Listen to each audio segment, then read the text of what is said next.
y'all miss us because we sure missed you. Look, watch, like, and subscribe to our channel at Sister Sis 1988, as well as follow us on all our social media platforms at Sister Sis 1988. We'll be there waiting on you. So we came to our third episode with Mr. J. Holmes. Again, thank you for coming to the show and giving us your time. So now we're going to kind of tap into his career, his business, him being a youth advocate, a youth pastor, working at William James Middle School. We're going to kind of tap into that, ask him some questions. So let's go over here and turn it to Mr. J. Right. Let me get these questions for you. How and why did you get into education? Oh, interesting. So when I was in college, I would say, well, my family is educators. A lot of my family is educators. Oh, okay. Mother, father, sister. It is really. Mm-hmm. But that would be one of the main reasons why I tried to stay away from it, because I didn't want to do what they did. Mm-hmm. But I think education is important. I do feel that education is actually one of the keys. It's not a direct cause effect, but it is definitely an indicator of other situations that our community sometimes suffer from. So you don't have to go to college to have money. You don't have to go. You don't have to be an A honor roll student to be a millionaire, to be a business owner, to do any of that. But what education does to me is it gives you tools and knowledge and systems so that you can be available for opportunities in several different areas of life and experiences that are unique to maybe to that educational atmosphere environment. So the college experience, even the high school experience. Y'all know each other since elementary. Those things are important. I still see some of my elementary teachers and thank them for what they've done, for the foundation they built. You get socialization through education. From daycare all the way to PhD. Right. I think it's important for you to learn with your peers. I think it's important that, when we talk about poverty, we talk about crime, we talk about healthcare, criminal justice, employment, housing, and finances. All of those connected.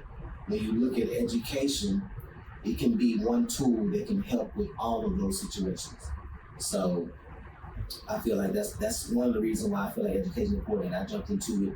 I was in school. I had a tutoring job at Hanley. I was a tutor at Hanley and at William James, matter of fact, in college. And so that was just like really a side job. They paid well, but I enjoyed it. So then when graduation hit, I said, well, I kind of enjoyed education, but I got to get some money. So I went to Fidelity. I went to Fidelity and made some decent money. Learned a lot more than just the money though, like the retirement account. Like I still have those accounts right now. So that was really good, but it wasn't fulfilling to me. And so eventually I left that job and took a little time away. And before I knew it, I was getting my certification, alternative certification program, and got like two certifications, 2 or 3, and started teaching. And I've been teaching and coaching ever since. And so I put, I love the coaching aspect, love the teaching aspect, and it's a unique challenge every day. So and you can't beat the schedule. So you teach the schedule like the best. So. Okay. Second question.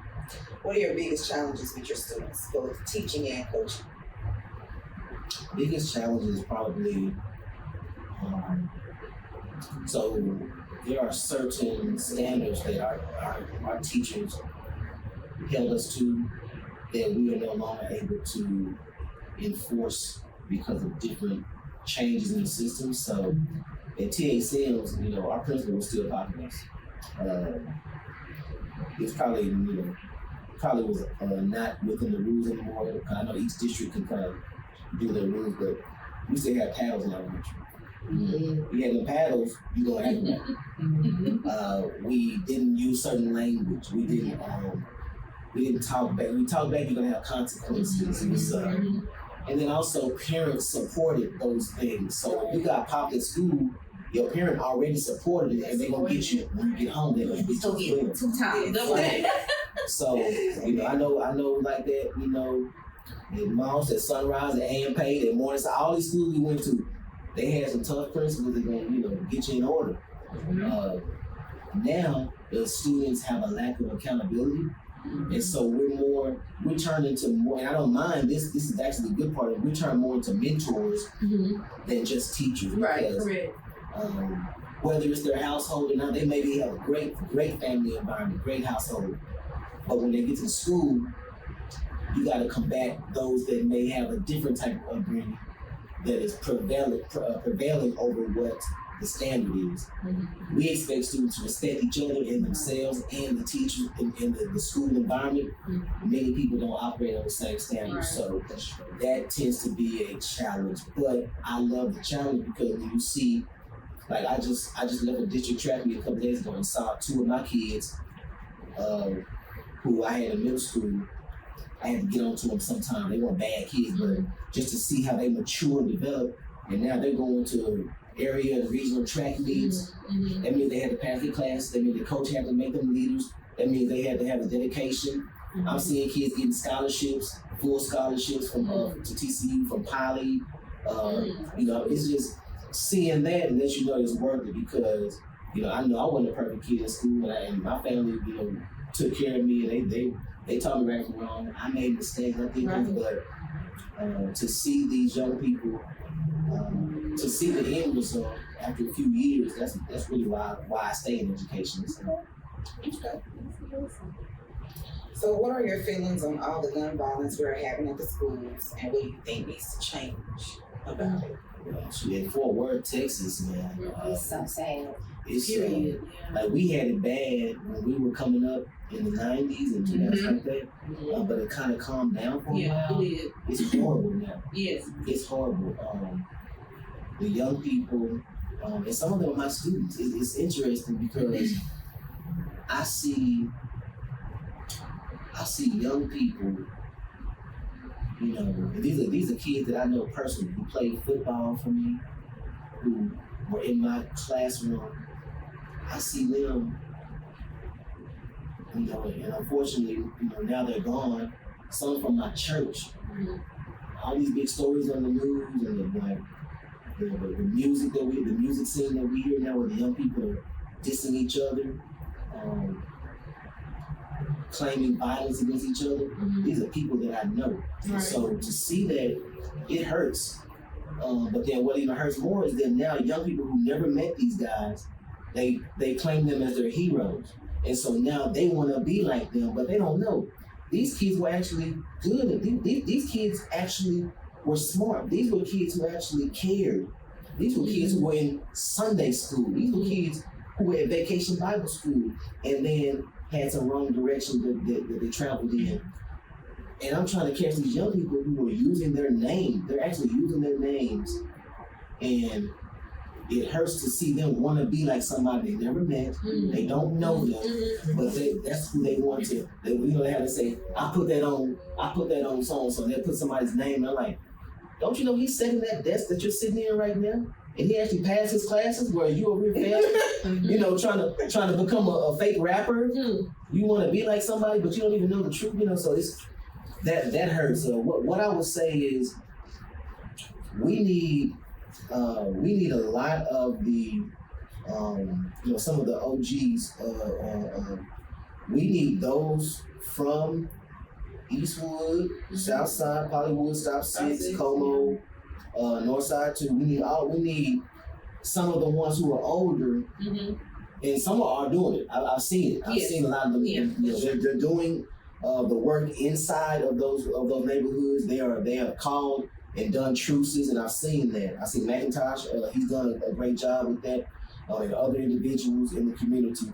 We need more of that because the young people are crashing out like crash dummies. And so they are turning to violence when they don't even have to. Right. And so even before we look at Nashville, Tennessee, or Lamar High School as well, that's a sad situation. It's in Fort Worth.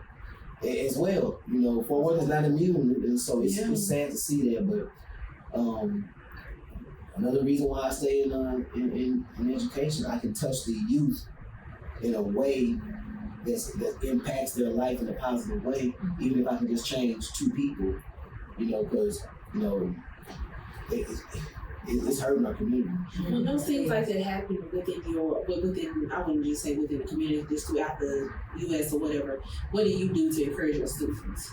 So it just so happened that the one that happened in Arlington, it was during a time where our health lesson was about school violence. Okay. It literally was within 2 days of that unfortunate tragic situation. Our lesson in health was violence. Okay. So we asked them, have you heard? And like, yeah.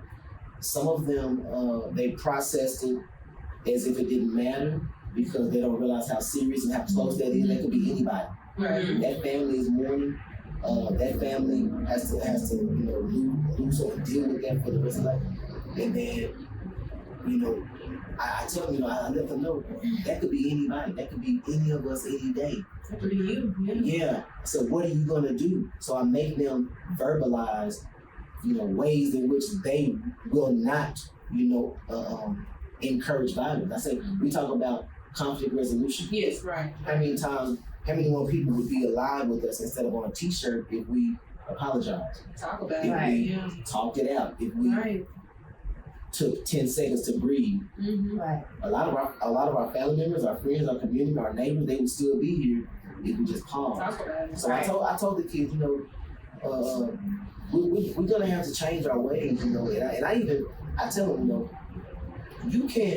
you're not gonna be like these rappers and things that y'all wanna be like. I say NBA YoungBoy doesn't know you.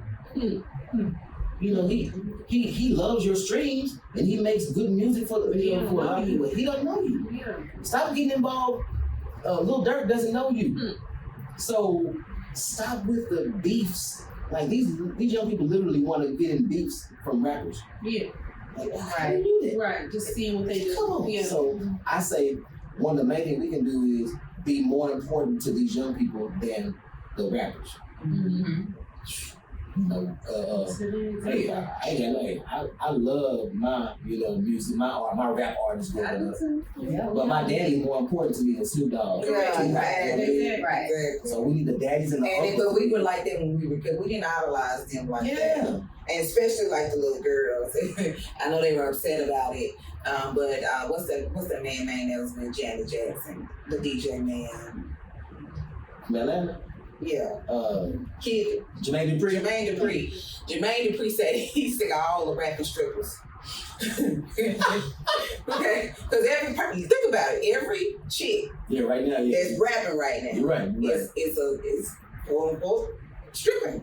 You're right. Play like they stripping or used to strip or whatever the case may be. So you have these little girls emulating that. Yeah, they want to be city girls. They want to, you know, because when we were coming up, we had Foxy Brown, Lil' Kim, and Adina Howard. For sure. But we weren't listening to that mess in front of our parents. Right.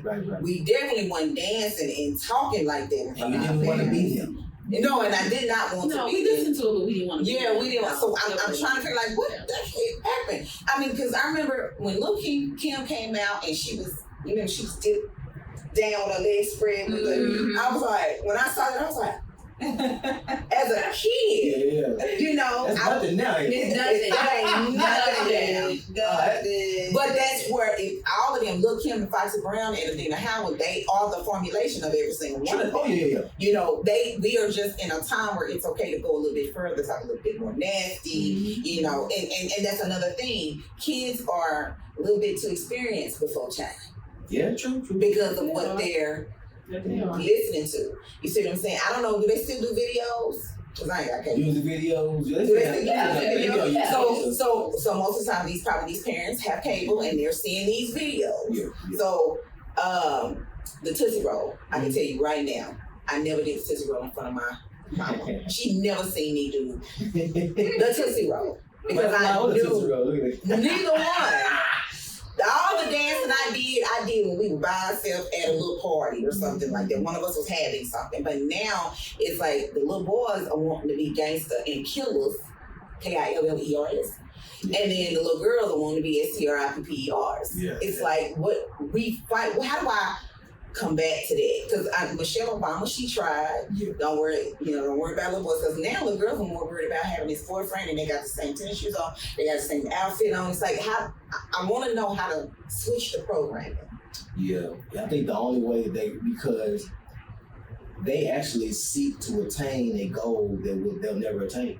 Mm-hmm. They want to become Cardi B, but they don't know Cardi B is not Cardi B. It's a character. It's a character. Correct. So they're actually seeking to become a character that they will never attain. So it's fictitious. Right? That's right. So what we have to be, probably we have to get the one who they want to be like. Mm-hmm. Just the other day, NLE Chopper came and spoke to Dunbar High School. He's one of the most famous young rappers. I think he's out of Memphis. They listen to him. They respect him. Mm-hmm. We have to get more peers, more, or at least those who they idolize. We got to get just like most of the people our age, they don't really know much about NBA YoungBoy. You name some things. I know him, but I don't know the other guy. That man has millions and millions of streams. NBA YoungBoy? Yes. I know him. I have a 16-year-old son, so I know him. The other guy you just talked about. NLE Chopper? Yeah, I don't know. Very popular. Yeah, he's very popular. Yeah, So Memphis too? Yes, Okay. they'll listen to them or somebody like them. So if somebody feels like they want to be like the violence really is based off of mainly two sides of town who historically had issues and they calmed down, and now because of different individuals, they war with each other. What changes would you like to see in the school system? Well, I would say for me, I think that we need more men in the classroom, not just coaching, but if you have a positive male making an impact in your life on a daily basis, they're already accustomed to us being on the football field, the basketball court, but if you see men inside of your classroom, I think that's almost like another form of mentorship, because you're going to have a positive role model that you have to see 5 days a week. Right. So I think that more men education, not just in the coaching, because a lot of times I get friends like, hey man, how can I get into coaching? I'm like, well, you got to teach, because every district, especially in Texas, you're going to have to teach now. So be a teacher. Get the men in this education system. Also, I would say that I think sometimes we in education we get used to labels, and so if a student fails a test a couple of times, we automatically think that they're underachieving, or we say, well, maybe they did underachieve for that particular assessment, but what is it that they're great at? I think that's why I like these programs that they have. Trimmer Tech used to have a lot of them where I'm going to get you career ready in whatever that is that you want to do, whether it's nursing, engineering, mechanic, whatever.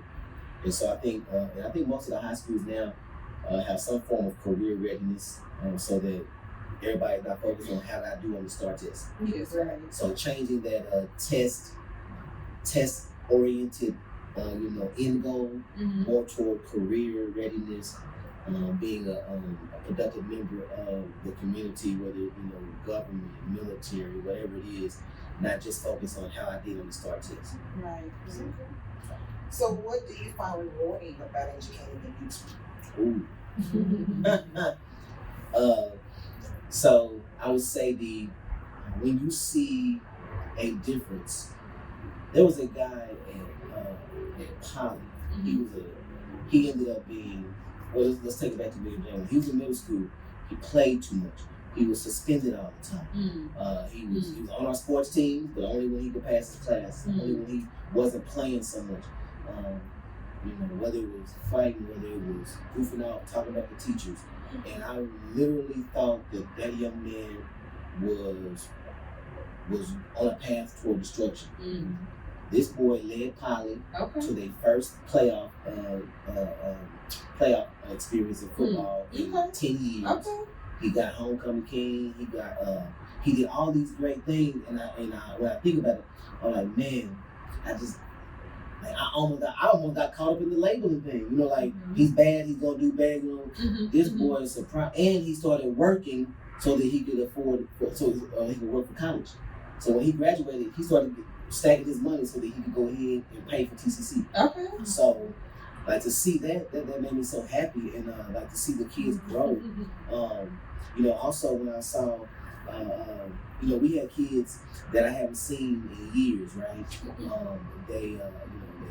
They're doing great things, you know, but I don't know about them. So, one of my students was valedictorian. Okay. Valedictorian at Triple Tech, but I didn't know this at all. I didn't know that. I was actually going just to see my cousin graduate, and so I was at the graduation, and typically when they do all these long speeches, I'm kind of on the phone. I'm Zoned out. well, y'all hurry up. Right. But this young lady, and I knew her family, I know mom, dad, she played every sport for me in middle school. This girl put me in her graduation speech. Okay. Wow. And so when I heard that, I was just like, Yo. wow.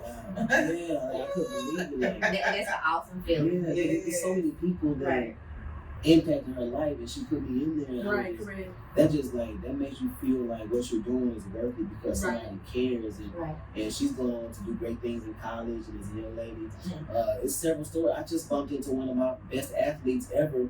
I just bumped into him at a restaurant a few weeks ago, and he told me he introduced me to his daughter. Okay. He's working. He already finished school, and it's just like to see those type of things. And then they talk about what you said that made them like they stuck like 10 years ago. This guy said, "Coach, you remember that time we were acting up at the game, And you said you told us that we acting like we don't even have no type of character about ourselves and blah blah blah blah. And you got on us, you jumped, you were yelling at us." You know, I was like, man, I don't remember that, but I guess it's stuck with it, you know. So they really do remember that you care. They don't remember a lot of the formulas and the equations, you know, all the time, but they do remember like that you showed that you care. So That's awesome. Yes. Have you ever had an awkward moment with your students that was coaching, teaching, or mentoring, their parents? all their parents in any way? Not really. It's been pretty good. It's been fun. I've had a couple of classmates whose kids came who were my student. Unfortunately, I didn't know it was their kid until they were in trouble. So, you know, yeah, they come to the class. I'm like, I'm looking twice, like, You J Ho? Like, You remember me? We went to Dumbo together. yeah, you my classmate. What's happening? Like, good to see you. Yeah, my kid Your in trouble. kid is. Oh, well, not so good. Right. But now, stuff like that, but also like maybe after games, like how sometimes parents might want to know why their kid didn't get enough playing time. I say, look, I'm just one of the many coaches that decided how much, you know, contribution your child can make to a positive experience for this sport. So as long as they played, you know, that's all we can guarantee. But you know, but other than that, it's been pretty good. So Until next time. there's strength in sisterhood. And supporting sisterhood. Bye. Bye.